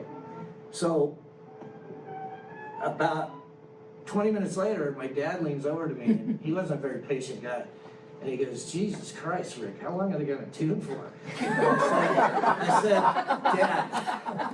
Dad, they're like halfway through their second number. And he just stunned, and then he burst out laughing in the middle of the concert. And it's like church, you start giggling, you can't stop. He got me laughing. And then my mom kicked us out. She made us leave. We were ruining the whole concert.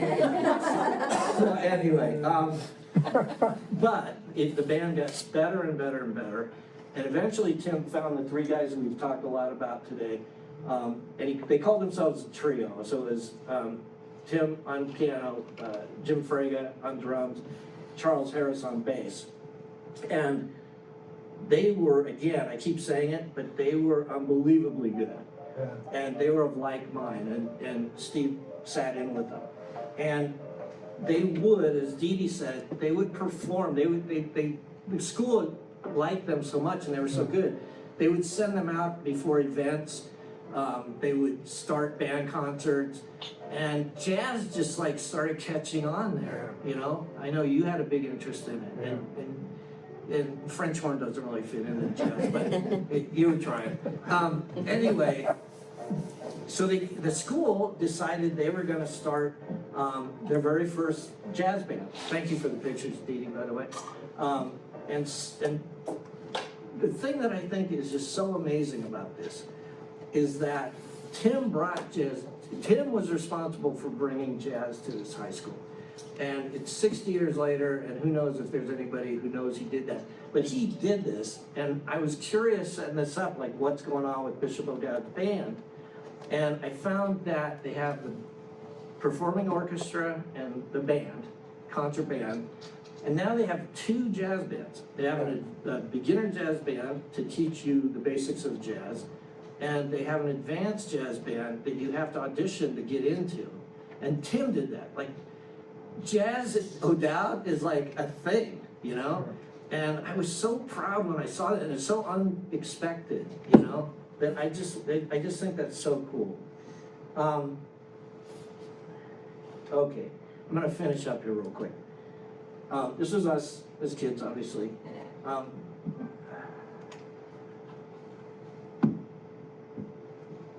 wasn't gonna do that, but he was great big brother, and he took care of me, and he, to tell you the truth, when I was trying to figure out the memories I was going to present, I used AI to help create them, and 80% of the time it wouldn't do it.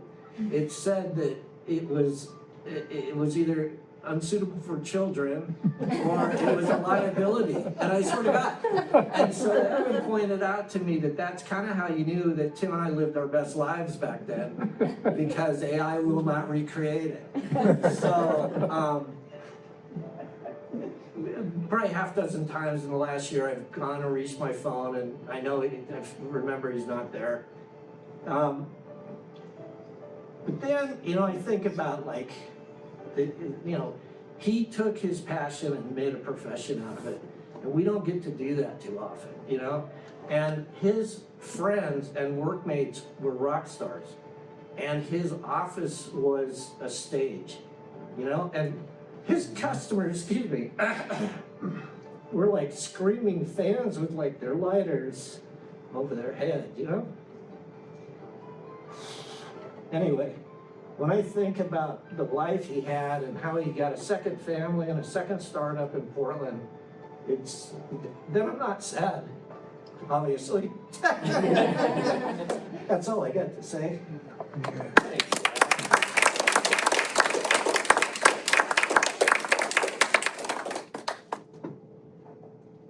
All right, we have something special for the close, but before we close, I did want to open the floor and see if anyone wanted to talk as well that we haven't had scheduled. Does anyone want to say anything?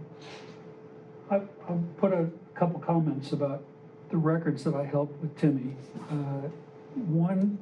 The first one I started with him was back at on the scoring stage at Skywalker. And it was following the death of his first wife. And he was just super depressed.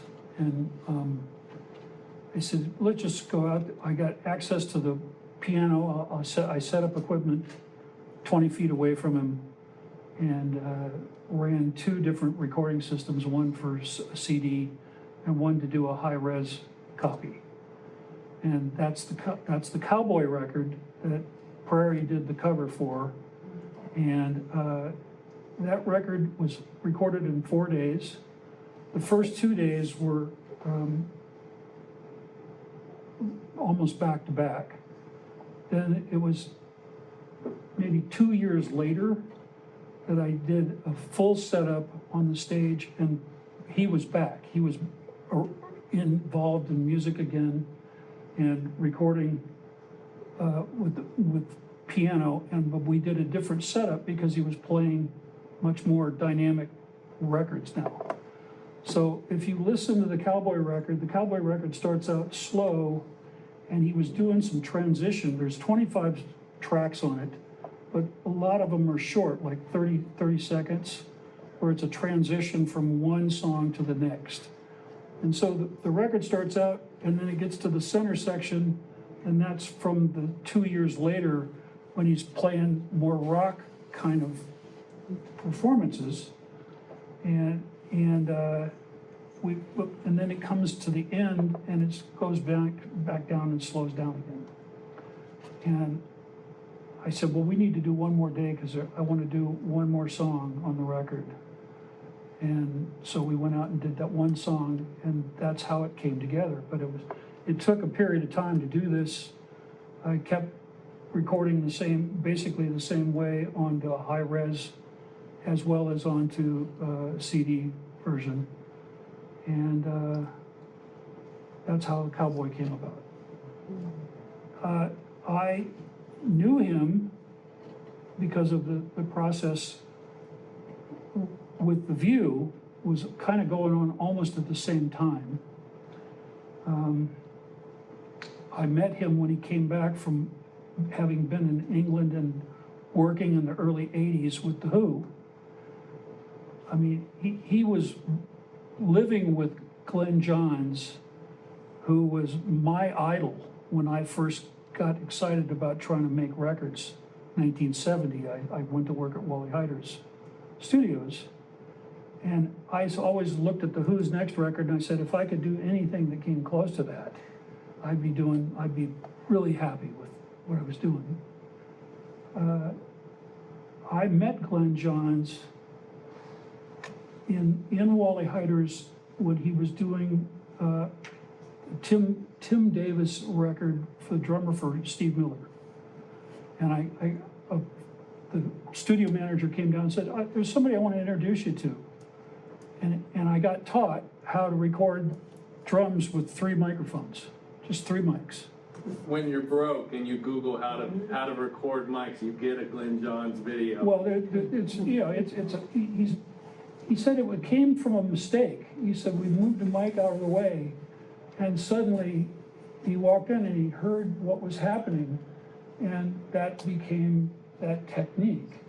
And we were using the U67s at Heider's. Heider's had some original vintage U67s, and that's what I used for the original Journey stuff. But anyway, it's just, if you show up and you work and you are quiet and you listen, you pay attention, and you figure out how you can help, that's when people will start teaching you. If you don't, you're not being disruptive, you just got to pay attention. And in the days when I started, there were no computers, there was no automation on the consoles. There was 1-inch and 2-inch tape, 8 and 16 track, and you got everybody in the room and you got them all to listen together. That you have to learn how to listen, you have to learn about microphones. I was fortunate enough to be exposed to Jimmy Gaines, who came out from Memphis and had been a jingle guy, and he didn't have any equipment. He had microphones. So if he wanted to change the sound of something, he had to swap the mics. In the process of doing that, that's what I started to get a chance to learn on, and it's Timmy's record that we did at Skywalker came after the View record, and the pictures of some of this that are here, where it's in the studio, it's actually the Ream Theater in Moraga. And I built a room next to the projection booth and put them on the stage because I wanted to have them play live performances. It's that kind of thought about listening and working together, and that, I mean, I just kind of got rolled into Timmy's life. So, and he was fantastic, a really, really close friend. So. Thanks, Steve. Thank you, Steve. Anyone else? Yeah, go ahead, Trina. Can we up here? You can go wherever you're comfortable. So Tim, no matter, he's so talented, and no matter how talented he was still so humble, and he had so much love. I had the privilege of growing up, like him and Rick were at our house all the time, so it was like having 2 older brothers who were really cool and very kind and loving. I had the opportunity to be his sidekick. I was this goofy kid, like 12 years old, that he would take with him and Susan backstage to these different concerts. And my very first concert was the Who concert, and backstage, I was telling Rick about this, like, he had to get on stage, and Susan wasn't there yet, and the Clash came off stage, and he's like, kiddo, you're only 11 and I can't leave you, and I gotta get on stage, and I'm like, I'm 12, and he's like, that doesn't matter. And as the Clash came down, one of his buddies was there, and he's like, you're safe with him, Susan's gonna be here any night. But they were waiting on him, like, he was so much love for our family that he didn't even want to leave me when that's his job to get on stage. And that really impressed me. And then I got to be on the scaffolding and watch him play, and he was jumping and his legs were going and he was jamming. And I don't know if anyone down there could really see him, because these keyboards, it's not like today. There was like levels. And I just was like watching this going, how does he do this? And I was just blown away by his energy and stamina, and because those lights, like even from where we were at, you could feel that they were hot. I have such great memories of Tim, I was in junior high, I was in a film class, and we needed to, we had to pair up, I don't remember if it was pairs or groups or what, but we had to find people we could interview and they're gonna film the interview. So, my cousin Tim, I asked him if he would come, and he was touring with The Who, and he made time to come to my school and do the interview. And that tape got watched in every single class, I think, I know every film class got to see it, every drama class got to see it, every band class got to see it. And it was like, it was really, really amazing things. And one of the boys I know who was my partner on interviewing him still talks about it today. He was just like, Tim was so cool, he was so patient with us, he was so kind, and he was a rock star. And he was talking about how he felt like he got to be a rock star for a week because of Tim.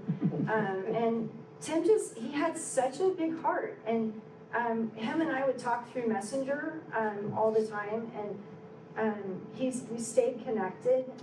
He would call me different nicknames, but they were always endearing.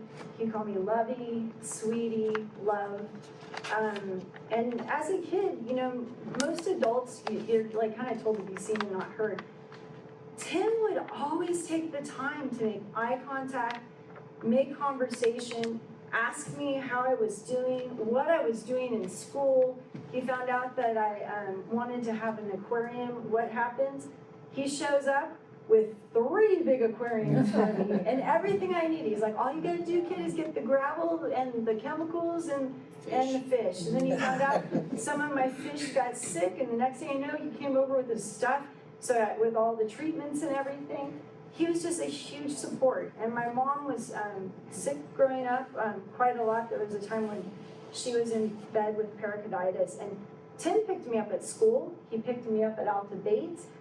He'd pull in with his little yellow Fiat and be like, hey, love, your taxi's here. Come on, jump in. And then he'd be like, well, my clutch is kind of slipping, so I have to get the RPMs up as I shift, so hold on, and he's like, I'm not sure if the seatbelt's gonna work well, so he's like shifting and trying to protect me. That was Tim. He's just, he's such a character. As an adult, after I had my 3 kids, I got to spend some time with him when I visited my brother, and him and I we're on the computer, and we're watching jazz and blues and talking stuff, and then he's telling me stories, and I'm telling him stories. We're laughing, and next thing I know, it's been like 3 hours. It's like time just flew with him, and he was so cool. Like every time I see grapevines, I mean not red vines, red vines. I think of him. Like he always was like, hey, you want some red vines? And even when I brought my kids, he's like, you red vines, guys. So I love that man, and fun times. I watched him have both, Rick and Tim with my parents, and then my dad and them making beer and making even the cute labels for the beer. And I was really into Snoopy, and I said to Tim, oh, please make a Snoopy one. Please make a Snoopy one. So they made an actual Snoopy dancing label for the beer because I wanted it so bad. And We spoiled you. he did. He spoiled me rotten. My childhood was so magical because of Timmy. And you too, Ricky. I mean, you guys really made me feel loved, and I will always appreciate that. So thank you.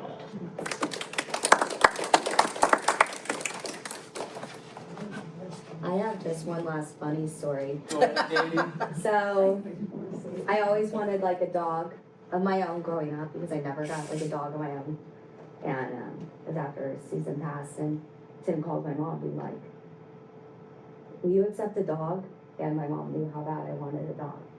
And he goes, it's hairless. And my mom's like, okay, you're getting this dog, I guess it's hairless? And I'm like, what is a hairless dog? So I'm like researching. I was like, Mom, I don't know what we're getting. And here he comes up, and it's a Georgie girl. So little Yorkie with this bow and all this fancy stuff that came in, and I was like, oh, it doesn't actually not have hair. It's an actual dog. And she was so tiny. And so, I'd always send him pictures, and I was like, wait, you literally put bows in the hair every day, and then there's a stroller, and then there was like, and they're like, yeah, and then there's this bed, and there's something else. And even my dad took on the Georgie girl, and when he would walk Georgie girl, he looked like he was not walking anything because the grass was always taller. And it was just so funny because I was like, there was this little doggy, and we ended up keeping actually this stroller. I totally forgot about that dog. And John used the stroller for his stuffed animals and his other businesses. But it was just so funny because we literally were terrified what this dog was gonna look like as coming to our house. I think the best thing with Georgie Girl was we had this UPS guy coming, he's about, 8 feet tall. She was like this, and here comes this little dog. He's trying to bite me. With her little boats. I was something, Georgie Girl Yeah. was really something. Yeah. That's some fun memories. Thank you, guys. Yeah. Anyone else before we hit the last spot? All right, for this last part, we're just about done. Before ending, we'd like to take 3 minutes to reflect on Tim and all the other folks we've lost over the years. Folks who aren't blood related, your family now after this long initiation, but you can reflect on your own families. And then, if you don't mind, when we're done, please sign. There's a Sharpie over here. We're gonna sign that sign with Tim on it, and we're gonna mail it up to his family up in Portland. And then I just want to thank you all for coming out. I really appreciate it. Great job, man. Thank you. I'm going to go through some last slides, these last 3 minutes with some family photos.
Get your dad grabbing mom's ass. I love that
This is like when you watch a movie in the theater, and then the lights come on and you're bawling. Like, we're fine. It's on stage. Thanks for coming out, you guys. Yeah, thanks, Evan.